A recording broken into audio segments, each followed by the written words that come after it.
Hello and welcome to this premiere edition of Decal TV, a monthly update on what's happening here and across the state with the Georgia Department of Early Care and Learning. I'm Reg Griffin here at our offices at the Twin Towers in Atlanta with Commissioner Amy Jacobs.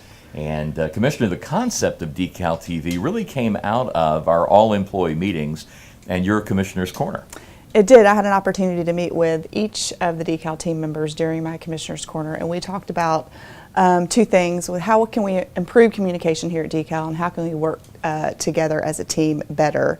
And one of the common themes that came out that I heard repeatedly was the team needs access to timely information about any changes that are happening, any projects that might be going on, any deadlines that are approaching.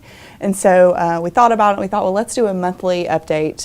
We do emails with information all the time, but we thought, let's do a monthly update, and we're calling it Decal TV. So we hope it will be a good tool in our communications toolbox here at Decal. And one thing we want folks to know, it's not going to be you and me every month. It's going to be a lot of different divisions talking about what's going on.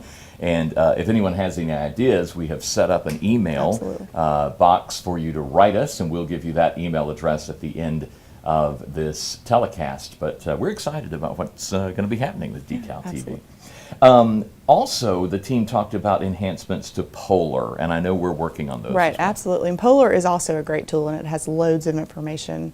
But what we're going to do is try to make a one-stop shop with a communication center and start with two items that I also heard in the Commissioner's Corner.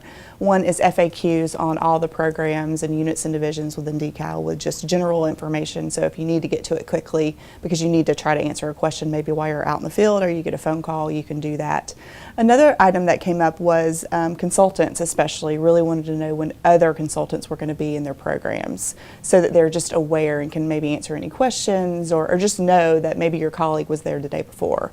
So we're going to be able to actually offer that information on Polar, where you'll know when other programs are going to be and other divisions and units of Decal are going to be in those programs, so you won't overlap necessarily and can maybe plan your visits accordingly. So everyone that attended Commissioner's Corner, if they wondered if you were going to follow up, here's solid. This is one step in following up. So I do hope it will be received well and will actually be useful to everyone at Decal. I know people really enjoyed it and just had a good time too. We did Bentley and Liz working. Yes, there. Bentley and Liz definitely added some humor to it, and it was a good opportunity to just get to know folks better. That's great. Yeah. In this month's Decidedly Decal, you talked about one of our agency values, and that is delivering stellar customer service. How does that play out here at Decal? I think it's really important to make sure that we always deliver excellent customer service that's respectful and responsive and timely. We are definitely a public serving agency, so whether we're in the field or we're answering phone or seeing folks in the office, I think it's important to definitely respect them and do what you're going to say and respond in a timely manner. If you don't know the answer, just make sure you say, I'll call you back or I'll get back to you, and get back with them in a timely manner with the information that they need. And do you think of customer service as mainly being external, or is it also internal? Oh, I think it's definitely both. I think it's just as important to treat your Decal colleagues with the same respect you would treat anyone that would be external. So it definitely works both ways. Okay.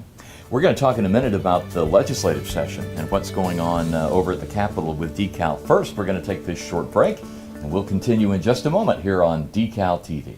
Hi, I'm Craig Detweiler with IT, and I'm here with my friend Callie, who has apparently grown a foot since last week, and the Big Orange Gels guy. And on behalf of the Wellness Committee, we're here to remind you that May is right around the corner, and with it comes the Decal Activity Challenge. The Decal Activity Challenge is a fun, somewhat contentious competition between programs and programs, divisions and divisions, mascots and logos, where participants log their steps in Polar. But wait, you say, I'm going through a midlife crisis, and I've signed up for a 5K mud run in May. Well, odds are you won't be able to get out of bed the following Monday, but on the slim chance that you can get up and come to work, you can convert the 5K mud run into steps using the handy activity conversion chart found on the Activity Challenge webpage. So if you swim, bike, run, Oh, okay. You chase squirrels? Chase squirrels? What? Do jumping jacks? Or cheer? Or do step aerobics or even hot yoga twice a week like Ira Sudman? You can convert almost anything into steps with the conversion chart. The top 3 individuals get gift cards, and the top 3 teams get presented with the coveted Decal Activity Challenge certificate, suitable for framing. Come on, Decal, let's move. Come on, get in. Thumb? Do you have a thumb? Watch this. Callie, squirrel. Dude is ripped. What do you bench? You're not a logo. You're a brogo. You're the Gels Brogo. Welcome to my house.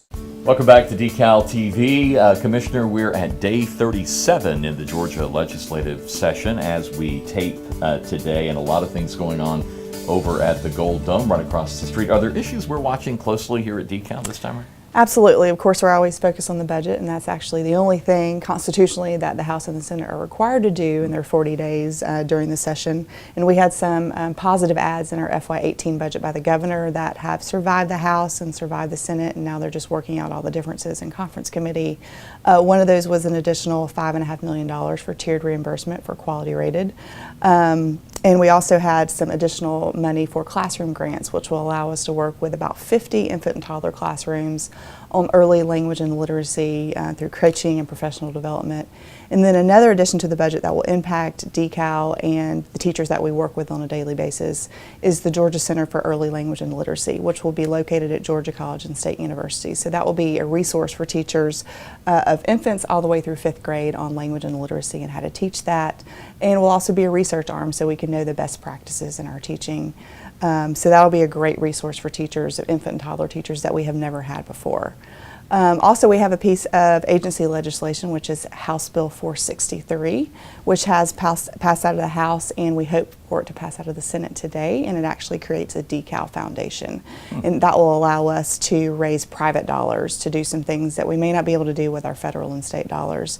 One thing that's come up most recently are the natural disasters that have happened, Hurricane Matthew, and then most recently the tornadoes in southwest Georgia. And we get phone calls from child care providers asking for our help, and we just don't have a way to do that. Right. So with some private donations, we hope that we'll be able to raise those and be able to help child care providers, but it'll also allow us to support things like the 25th anniversary of pre-K, or pre-K's 25th birthday as we're calling it, and our pre-K Teacher of the Year that is in our 2nd year. So we're excited that that will pass the Senate today, and the governor will sign it very quickly so we can get that up and running as quickly as possible. Some new possibilities Absolutely, for us there. That's right. great. And you have been appointed to the board for the program that's starting I down in have Milledgeville. the Georgia Center for Early Language and Literacy, and that's an exciting new venture, and we'll be hiring an executive director very soon to get that work started July 1st. It's going to be located in Milledgeville. Yes, Okay. Milledgeville in the middle of the state, so it's Terrific. accessible to more than just the Atlanta teachers. Well, we hear from folks on our Facebook page all the time about we're not just Atlanta, we're all over the state, Sure. so that's great Well, news. and Georgia College and State University has a great birth through 5 teacher program. They've been recognized nationally as one of the best, so it just makes sense to put it in the middle of the state for many, many reasons. Absolutely.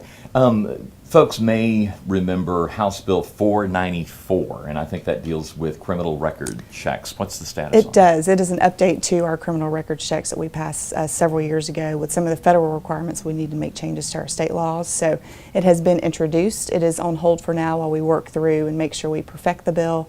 So look for that to pass in the 2018 session. Okay. And as you're watching this, we are at day 37. Sine Die, which is wrapping it up, everybody goes home, is scheduled for March 30th.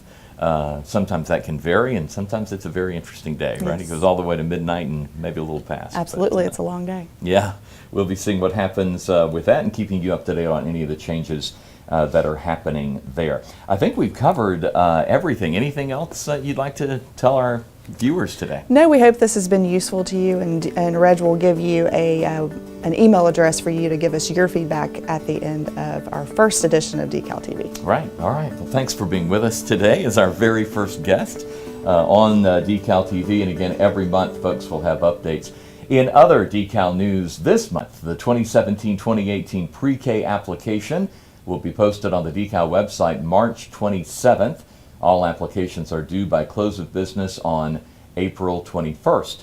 Georgia's Child Care and Parent Services, or CAPS program, continues its transfer of the eligibility function from DFACS to Decal. The CAPS team will soon be up from 6 staff to over 40. You'll be seeing some of them temporarily housed in some of our conference rooms up on the 8th floor around the Oak conference room. It's going to be interesting, but we're all ready for the new team that's coming over here at Decal. Nutrition gearing up for the summer food program coming up soon. They'll begin processing applications. Child Care Services working with Child Trends to look at how exempt programs operate compared to licensed programs. And as we mentioned, the Georgia General Assembly continuing in session, day 37, sine die, day 40, or the close of the session, currently scheduled for March the 30th. And that's it for this month's edition of Decal TV. Again, if you have a comment or question about the program, send us an email at decaltv@decal.ga.gov. We'd love to hear your ideas, response to this program, any questions you may have, or suggestions for future topics. Again, thanks for watching. We will see you next time here on Decal TV.